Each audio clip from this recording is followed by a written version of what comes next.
The flashing lights don't just pull your car over. They quietly flip a switch in the entire situation. 1 second, you're just driving, maybe thinking about your destination, and the next second, everything you say, everything you do, starts getting measured, remembered, and sometimes even used later in ways you never expected. So, let me ask you something, honestly. When an officer walks up and casually asks you a simple question during a stop, do you answer it automatically without thinking, or do you pause and consider why that question is being asked in the first place? Drop your answer in the comments, because your instinct in that exact moment says a lot more about how prepared you are than you might realize. And trust me, by the time we're done here, you're going to look at these so-called normal questions in a completely different way. Because here's what most people don't understand. That friendly, almost routine question you hear during a traffic stop is often not about conversation at all. It's not about being polite. It's not even always about the reason you were pulled over. It's a test. And the dangerous part is, you don't know you're being tested. There's a pattern to how these stops unfold, and once you see it, you can't unsee it. The officer approaches your window, maybe says something neutral, maybe even relaxed. Then comes the question. It sounds harmless. Almost too harmless. Where are you coming from? Where are you headed? Have you had anything to drink tonight? Is there anything in the vehicle I should know about? Now, pause for a second and really think about that last one. That's what people call a safety check question. It sounds like the officer is just trying to make sure everything is okay. Like they're giving you a chance to be honest. Like this is your moment to clear things up. But here's the reality that most drivers completely miss. That question is often designed to do one thing above all else. It's designed to get you talking. Because once you start talking freely, you start giving away information. Not just what you say directly, but how you say it. Your tone, your hesitation, your eye movement, your body language. All of it becomes part of the officer's assessment.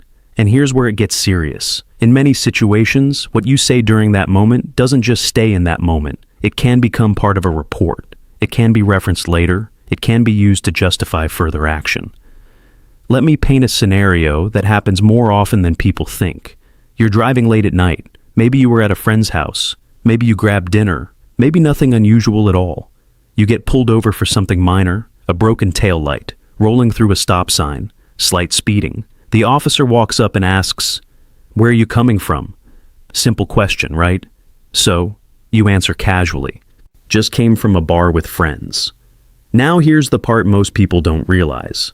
That one sentence just changed the direction of the entire stop. You might be completely sober. You might have had one drink hours ago. You might be perfectly fine to drive. But now, from the officer's perspective, there is a new layer to the situation. Now there's a reason to observe you more closely. Now there's a reason to ask follow-up questions. Now there's a reason to look for signs that might justify further testing. And all of that came from one honest, casual answer. This is why experienced lawyers constantly warn people about these interactions. Not because you should lie. That's the worst thing you can do. Lying can create far bigger problems than silence ever will. But because you need to understand the difference between required information and voluntary conversation. When you're pulled over in the United States, you are generally required to provide identification, registration, and proof of insurance. That's clear. That's non-negotiable. But answering broad, open-ended questions about your activities is usually not legally required. And this is where things get uncomfortable for people, because we're raised to be polite, to cooperate, to answer when someone asks us something directly, especially when that someone is an authority figure. So most drivers don't even consider the idea of limiting what they say. They just talk, and the more they talk, the more variables they introduce into the situation. Let's go deeper into how officers actually think during these stops, because this part is rarely explained clearly. An officer is constantly making decisions based on probability and behavior. They're trained to notice inconsistencies. They're trained to look for small signals that don't match the bigger picture. If you say you're coming from one place but your direction suggests another, that gets noticed. If you hesitate before answering a simple question, that gets noticed. If your story changes slightly when asked again in a different way, that gets noticed. And once something gets noticed, it doesn't just disappear. It builds. It creates what officers often refer to as reasonable suspicion. And that's the threshold that allows them to expand the scope of the stop. This is why that safety check question can feel so harmless but carry so much weight. It's not about catching you in a lie every time.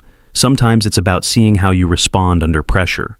Sometimes it's about giving you the opportunity to reveal something without realizing the implications. Now let's talk about a mistake that people make when they start learning this. They swing too far in the other direction. They think the solution is to become confrontational, to refuse everything aggressively, to act defensive or hostile. That approach almost always makes things worse, because now you're adding a different kind of tension to the situation. You're creating an environment where the officer is more alert, more cautious, and more likely to escalate just to maintain control. So the real skill here isn't silence alone. It's controlled communication. It's knowing how to respond without over-explaining, without volunteering unnecessary details, without accidentally building a narrative that can be picked apart later. There's a calm, neutral way to handle these moments that doesn't escalate the situation, but also doesn't expose you unnecessarily. And this is where that one critical line comes in. The one most people never think about until it's too late. Instead of answering every open-ended question, you can calmly and respectfully say something along the lines of, "I prefer not to answer any questions beyond what's required." Notice what that does. It doesn't accuse the officer of anything. It doesn't challenge authority.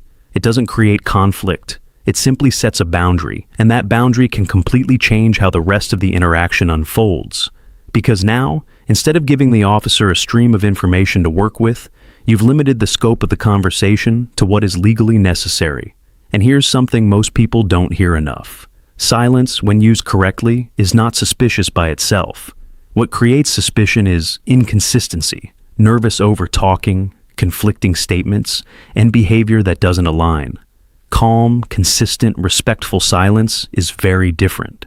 But let me warn you about something important, because this is where people still get caught off guard. Even if you say the right thing, even if you limit your answers, that does not guarantee the stop ends immediately. The officer may still observe. They may still ask questions. They may still run checks from their vehicle. They may take their time, and that's normal. Remember, from their perspective, they're managing a situation with incomplete information. Your goal is not to control their actions. Your goal is to control your own. There's a huge difference. Now, think about how this plays out in real life. Two drivers get pulled over under similar conditions. One answers every question casually, adds extra details, tries to explain everything, even jokes a little. The other stays polite, provides required documents, keeps answers minimal, and avoids unnecessary conversation. The outcomes can look very different, even if both drivers did nothing wrong. And that difference often comes down to how much information was voluntarily handed over in those first few minutes. That's the part most people underestimate.